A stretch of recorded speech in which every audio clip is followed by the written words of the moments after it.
I never thought I'd be writing this, but here I am, seeking advice from strangers on the internet about my family situation. My name is Johnny, and I'm 32 years old. I've been estranged from my parents for almost 8 years now, and suddenly, they're trying to be a part of my life again. I'm not sure how to handle this, and I could really use some outside perspective. To understand my situation, you need to know about my childhood. I grew up in a small town in Ohio, the older of 2 boys. My younger brother, Bobby, 30M, was born when I was just 2 years old. From the beginning, it was clear that Bobby was the golden child. He was outgoing, athletic, and charming, everything I wasn't. I was more introverted and focused on academics. Our parents, especially our dad, always seemed more interested in Bobby's activities than in mine.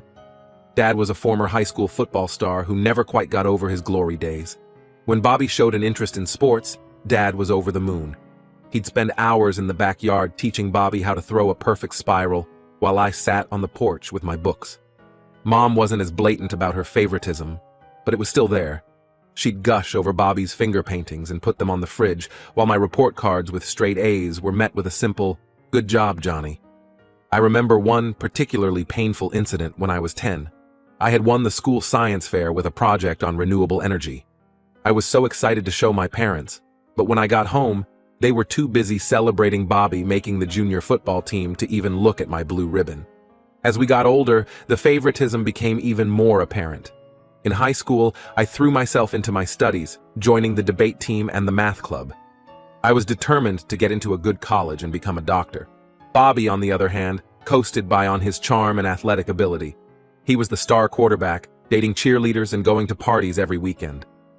I still remember the night of my high school graduation. I was valedictorian, and I had worked for weeks on my speech. As I stood at the podium, I scanned the audience for my family. Dad was there, but he was busy filming Bobby, who was goofing off with his friends in the back row. Mom at least seemed to be paying attention, but I could see her constantly glancing over at Bobby. It felt like even in my moment of triumph, I was still in my brother's shadow. When it came time for college, I got accepted into a prestigious university with a partial scholarship. I was thrilled, but my excitement was short-lived. My parents sat me down and told me they couldn't afford to help me with tuition. They said they had been saving for years, but unexpected expenses had come up, and they just didn't have the money. I was devastated, but determined. I took out student loans, worked part-time jobs, and managed to make it through undergrad. It was tough, but I was proud of myself for doing it on my own. I worked as a tutor, a library assistant, and even spent a summer doing night shifts at a 24-hour diner. There were times when I was so exhausted I could barely keep my eyes open during lectures, but I pushed through. Meanwhile, Bobby had decided college wasn't for him. He worked at a local garage, spending his evenings at bars and parties. Our parents never seemed concerned about his lack of direction. They'd just chuckle and say, "That's our Bobby, always living in the moment." Then, during my senior year, I found out the truth. Bobby, who had been working at the garage for a couple of years, suddenly announced he was opening his own auto repair shop. To my shock, our parents had given him their entire savings, the money they had told me didn't exist, to start his business. I couldn't believe it. All those nights I had spent worrying about my mounting student debt, all the times I had to choose between buying textbooks or eating proper meals, and they had money all along.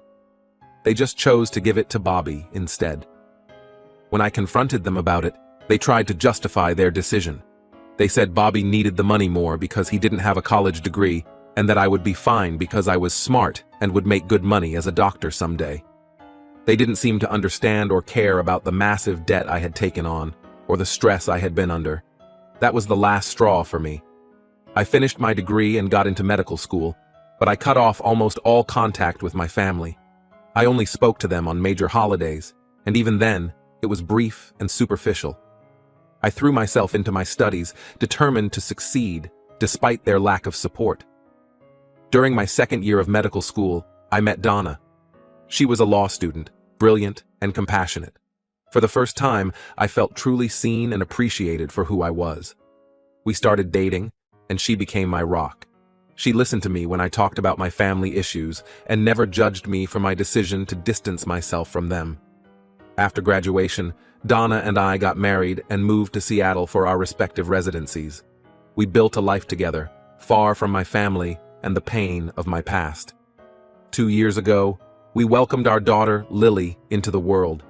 Becoming a father made me reflect on my own childhood, and I promised myself that Lily would always feel loved and supported, no matter what path she chose in life. Fast forward to now. I'm a successful pediatrician. Donna is making waves at a prominent law firm, and Lily is a precocious 2-year-old who keeps us on our toes. Life is good, but I still carry the hurt from my family's betrayal. A few weeks ago, I got a call from my mom. It was the first time we had spoken in months, and I could tell something was wrong. She was crying, saying that Bobby's business had failed, and he had moved back in with them. Apparently, he had made some bad decisions, gotten into debt, and was now unemployed. My parents had to remortgage their house to help him out. Now, suddenly, they want to reconnect with me. They've been calling and texting, asking to visit and meet their granddaughter. My dad even sent me an email talking about how proud he is of my success and how he wants to make amends. Part of me wants to give them a chance. After all, they're my parents, and I do miss having a family. I think about Lily and wonder if I'm depriving her of grandparents. But another part of me is angry and hurt. It feels like they only want me in their lives now because Bobby has disappointed them, and they need someone to be proud of. I don't know what to do. Should I give them another chance? Should I keep them at arm's length? Or should I just maintain the distance I've established over the years? Donna thinks I should at least hear them out, but she's also protective of me and doesn't want to see me hurt again. She's offered to be there when I talk to them, as a buffer and support system. I'm torn between the desire for family and the need to protect myself from further pain. The thought of letting them back into my life terrifies me. What if they hurt me again? What if they try to use me as a financial safety net now that Bobby has fallen from grace? But then I look at Lily and wonder if I'm letting my past affect her future. Any advice would be greatly appreciated. How do I navigate this situation without becoming a doormat or letting my anger control me? How do I protect my own family while potentially rebuilding relationships with my parents? I feel like I'm standing at a crossroads, and I'm not sure which path to take. Update 1. Thank you all for your responses. I've read through every comment, and I appreciate the different perspectives you've shared. I wanted to give you an update on what's happened since my original post. After much consideration and many long talks with Donna, I decided to meet with my parents, but on my terms. I suggested we meet at a neutral location, a quiet cafe near my workplace, without my wife or daughter present. I wanted to hear them out without immediately involving my new family. The days leading up to the meeting were filled with anxiety. I found myself snapping at Donna over little things and having trouble sleeping. The night before, I sat in Lily's room long after she had fallen asleep, watching her peaceful face and wondering if I was making the right decision. The morning of the meeting, I arrived at the cafe early. I chose a table in the corner where we could have some privacy. As I waited, I couldn't help but remember all the times I had sat waiting for my parents to show up to my events, debate competitions, science fairs, even my high school graduation party. They had always been late, usually because of something involving Bobby, but this time, they were early. I saw them through the window, walking towards the cafe. They looked older than I remembered, more worn down. My mom's hair was fully gray now, and my dad seemed to have shrunk somehow, his once broad shoulders now slightly hunched. They entered the cafe, and for a moment, we all just stared at each other. Then my mom rushed forward and hugged me tightly. I stiffened at first, not used to such displays of affection from her, but eventually, I hugged her back. My dad stood awkwardly to the side, looking uncomfortable. We sat down, and I let them speak first. My mom did most of the talking. She started by apologizing for the past, saying they realized how unfair they had been. She talked about how proud they were of my accomplishments and how much they regretted not supporting me more. Then came the kicker. They admitted that part of the reason they wanted to reconnect was because of Bobby's situation. Apparently, his failed business venture wasn't just a simple bankruptcy. He had gotten involved with some shady characters and ended up with gambling debts. My parents had to sell their vacation home and take out a second mortgage to bail him out. As they spoke, memories flooded back. I remembered the summer before I left for college, when I had asked to use the vacation home for a week with my friends. They had said no, claiming they were planning to use it themselves. Later, I found out they had let Bobby and his friends stay there for a month. I listened to all of this silently, letting them talk. When they finished, I took a deep breath and told them exactly how I felt. I laid out every instance of favoritism, every time they had dismissed my achievements in favor of Bobby's latest whim. I told them about the nights I cried myself to sleep in college, wondering why I wasn't good enough for them to support me. I told them about the time I had to sell my laptop, a high school graduation gift from my grandmother, to pay for textbooks, about how I had to work night shifts at a diner during college, coming home smelling of grease and feeling exhausted, while they were funding Bobby's partying lifestyle. My dad tried to interrupt, to defend their actions, but I shut him down. I reminded him of all the football games he attended for Bobby, and how he had missed my debate team winning the state championship because he was at one of Bobby's games. I told them that while I appreciated their apology, it didn't erase years of hurt and neglect. I made it clear that if they wanted a relationship with me, it would be on my terms, and it would take time and effort on their part. I also addressed the elephant in the room, Bobby. I told them that while I sympathized with his situation, I wasn't interested in being his safety net or in competing for their attention again. My life, my wife, and my daughter were my priorities now. As I spoke, I could see the pain and regret on their faces. My mom was crying silently, and my dad looked like he had aged 10 years in the span of our conversation. Part of me felt guilty for causing them pain, but another part felt relieved to finally be saying these things out loud. The conversation ended with mixed emotions. We agreed to take things slow. I said I'd be open to occasional phone calls, but I made no promises about in-person visits or introducing them to Lily. I told them I needed time to process everything and that they needed to respect my boundaries. As I left the cafe, I felt a strange mix of sadness and relief. It wasn't the heartwarming reconciliation some might have hoped for, but it felt honest and necessary. I walked to my car and sat there for a long time, replaying the conversation in my mind. When I got home, Donna was waiting for me. She took one look at my face and enveloped me in a hug. We sat on the couch, and I told her everything. She listened without judgment, offering comfort and support. That night, as we lay in bed, Donna asked me how I felt. I told her I wasn't sure. Part of me felt lighter, like I had finally released a burden I had been carrying for years. But another part felt raw and exposed, like an old wound had been reopened. I'm still processing everything, but I feel like I've taken a step towards healing, even if the road ahead is still uncertain. I know it won't be easy and there's a lot more to work through. But for the first time in years, I feel like there's a possibility of having some kind of relationship with my parents again. I'll keep you updated on how things progress. Again, thank you all for your support and advice. It's given me the strength to face this situation head on. Update 2. It's been about a month since my meeting with my parents, and I wanted to give you all another update. Things have been complicated. True to my word, I've been allowing limited contact with my parents. We've had a few phone calls, mostly short and somewhat awkward. My mom has been trying hard, maybe too hard. She calls more often than I'm comfortable with and always wants to know about Lily. I've had to set some boundaries there, reminding her that she needs to earn the right to be a grandmother. Last week, she called and spent 20 minutes telling me about a toy she had bought for Lily. I had to interrupt her and remind her that she hasn't even met Lily yet, and it's not appropriate to be buying her gifts at this stage. She seemed hurt, but I stood my ground. My dad, on the other hand, has been distant. He's only spoken to me once, and it was a stilted conversation. I get the feeling he's struggling with his pride, finding it hard to admit he was wrong all these years.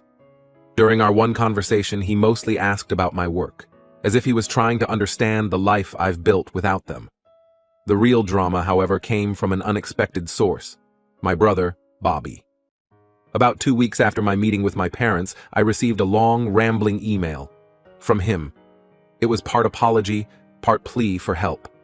He wrote about how he had messed up his life, how he regretted taking advantage of our parents, and how he wished he had been a better brother to me. As I read the email, memories came flooding back. I remembered the time in high school when Bobby had borrowed my car without asking and gotten into an accident. Our parents had been angry, but they paid for the repairs without making Bobby face any consequences. Meanwhile, I had to take the bus to school for a month. At first, I was touched by Bobby's email. It seemed like a genuine attempt at reconciliation. But as I read on, the true purpose of the email became clear. Bobby was asking me for money. He had a business idea that he was sure would solve all his problems, and he wanted me to invest. I was furious. After all these years, after everything that had happened, he still saw me as nothing more than a potential source of cash. The business idea was vague and poorly thought out, something about a food truck that would sell gourmet hot dogs. It was clear he hadn't learned anything from his previous failure. I didn't respond to the email. Instead, I called my parents. The conversation was tense. I asked them if they knew about Bobby's email, and they admitted they did. In fact, they had encouraged him to reach out to me. They thought that if Bobby and I reconciled, it would help bring the family back together. I lost my cool at that point. I told them that their attempts at manipulation were exactly why I had distanced myself in the first place. I reminded them of all the times they had enabled Bobby's bad behavior, from covering for him when he cheated on tests in high school to bailing him out of jail after a DUI in his 20s. I made it clear that I wasn't interested in funding another of Bobby's schemes, and I was hurt that they would even consider asking me after everything that had happened. I told them that if this was their idea of making amends, they had a lot to learn about respect and boundaries. The call ended badly. My mom was crying again, my dad was defensive, and I was shaking with anger. I felt like all the progress we had made had been undone in an instant. After I calmed down, I talked things over with Donna. She's been my rock through all of this, offering support and a clear perspective when I need it most. We decided that for now, it's best to take a step back from my family again. The trust that was so tentatively rebuilt has been shattered, and I need time to process everything. I'm feeling discouraged and hurt, but also strangely relieved. This incident has confirmed that my instincts were right. My family still doesn't truly understand the pain they've caused or respect the boundaries I've set. It's a hard realization, but an important one. For now, I'm focusing on my own family, Donna and Lily. They're my priority, and I won't let the drama with my parents and Bobby affect the happiness we've built together. Last night, as I was tucking Lily into bed, she asked me to read her favorite story, The Giving Tree. As I read, I realized how different my relationship with her is from the one I had with my parents. I want her to know she's loved unconditionally, not for what she can give or do. This morning, I sent a brief email to my parents. I told them I needed some space and that I would contact them when I felt ready. I also made it clear that any future relationship would depend on their ability to respect my boundaries and treat me as an equal, not just as a potential solution to their problems with Bobby. I haven't heard back from them yet, and honestly, I'm not sure how I feel about that. Part of me is relieved for the quiet, while another part wonders if they've given up on reconnecting already. For now, I'm taking things day by day. I have a busy week ahead at the hospital, and Donna and I are planning Lily's 3rd birthday party. Life goes on, and I'm determined to focus on the positive aspects of my life rather than dwelling on the past. I'll update again if anything significant changes, but for now, I think it's time to close this chapter and move forward with my life. Thank you all for your support and advice throughout this process. It's meant more than you know. Update 3.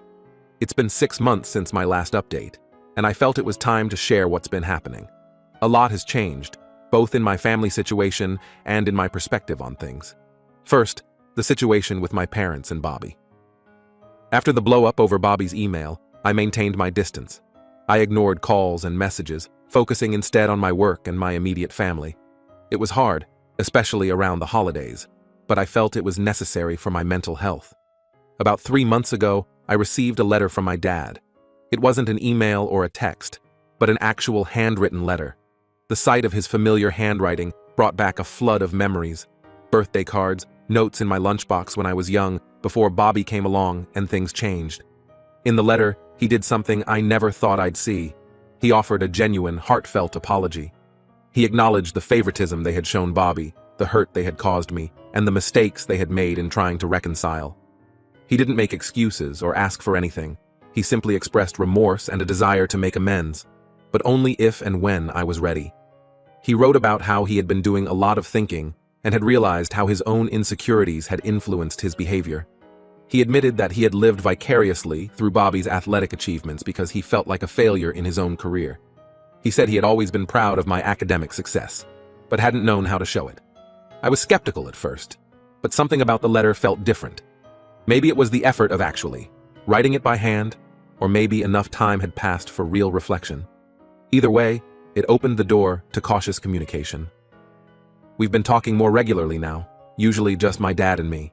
Our conversations are still sometimes awkward, but they feel more honest. He's been asking about my work and my family, really listening when I talk about my life. He's also been sharing more about his own struggles, including his difficulty in admitting his mistakes and his fear of losing his children. Last week, he asked if he could send Lily a birthday gift. Instead of just saying yes, I suggested we video call so he could watch her open it. The joy on his face when Lily excitedly unwrapped the toy doctor kit he sent was something I hadn't seen in years. As for my mom and Bobby, things are still complicated. My mom has respected my boundaries more, which I appreciate. She's been sending occasional emails, sharing family recipes and old photos. It's a small gesture, but it feels like she's trying to connect in a way that isn't overwhelming. Bobby, I've learned, has finally sought help for his gambling addiction and is working a steady job for the first time in years. He hasn't reached out to me directly, which is probably for the best right now. Dad mentioned that Bobby is attending Gamblers Anonymous meetings and is trying to pay back some of the money he owes our parents. The biggest change, however, has been in my own perspective.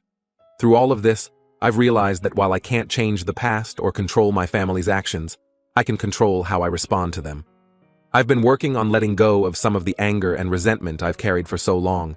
It's not easy, and there are still days when the old hurts resurface, but I'm trying. I've also gained a new appreciation for my own family. Donna has been incredibly supportive through all of this, offering advice when I need it, and just listening when I need to vent. Watching Lily grow and helping shape her understanding of family has made me reflect on what I want that to mean for her. Last weekend, we had a picnic in the park. As I watched Donna push Lily on the swing, I felt a sense of peace I hadn't experienced in a long time. I realized that regardless of what happens with my parents and Bobby, I have a family of my own now, one built on love, trust, and mutual respect. For now, we're taking things day by day. I'm not rushing into anything, but I'm also not closing any doors. My priority remains my wife and daughter, but I'm cautiously optimistic about the possibility of healing some of the rifts with my parents. This journey has been difficult, but it's also been enlightening. I've learned a lot about forgiveness, boundaries, and the complexities of family relationships. Whatever happens next, I feel better equipped to handle it. Thank you all for your support and advice throughout this process. It's meant more than you know.